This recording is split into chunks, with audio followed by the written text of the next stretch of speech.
Kapansin-pansin ang naging reaksyon ng PBB housemate na si Caprice matapos malaman na magkakaroon ng wildcard sa programang Pinoy Big Brother.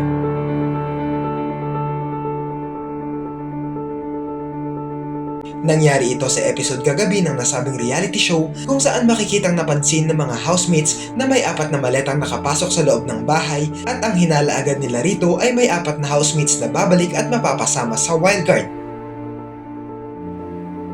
Marami sa kanila ang naging masaya rito at mas naging excited dahil makakasama nila ulit ang ibang mga housemates na na-evict noon. Samantala, tinanong ni Caprice ang katabing si Sofia kung anong nararamdaman niya sa wildcard na ito. Sabay sagot ni Sofia na hindi naman unfair dahil inilaban nilang makapasok ulit sa bahay kaya't para sa kanila talaga ito. Panoorin ang video.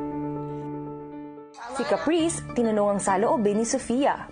Pero ikaw, how do you feel kung meron may wildcard? Dito sa Believe Seaman First, they fought their way back dito sa loob. Dito sa Believe Seaman First, they fought their way back dito sa loob. Dito sa Believe Seaman First, they fought their way back dito sa loob. Ibig sabihin, it's meant for them talaga. Ibig sabihin, it's meant for them talaga. May mga napaisip kung bakit bigla itong natanong ni Caprice kay Sofia. Dahilan para magkaroon ng kutob ang mga viewers na mukhang hindi pabor si Caprice sa wildcard.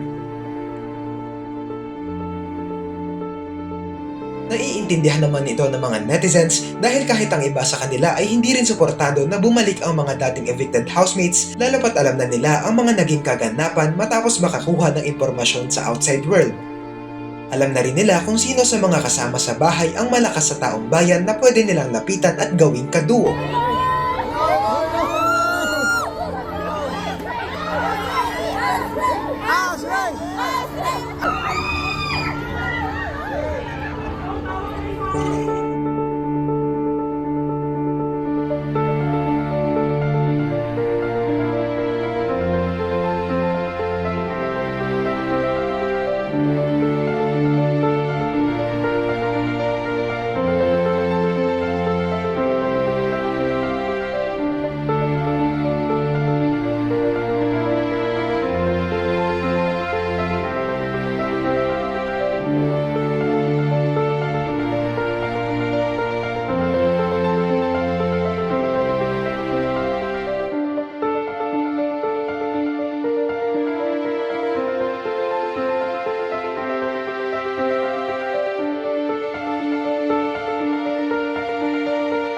Ano ang masasabi nyo rito?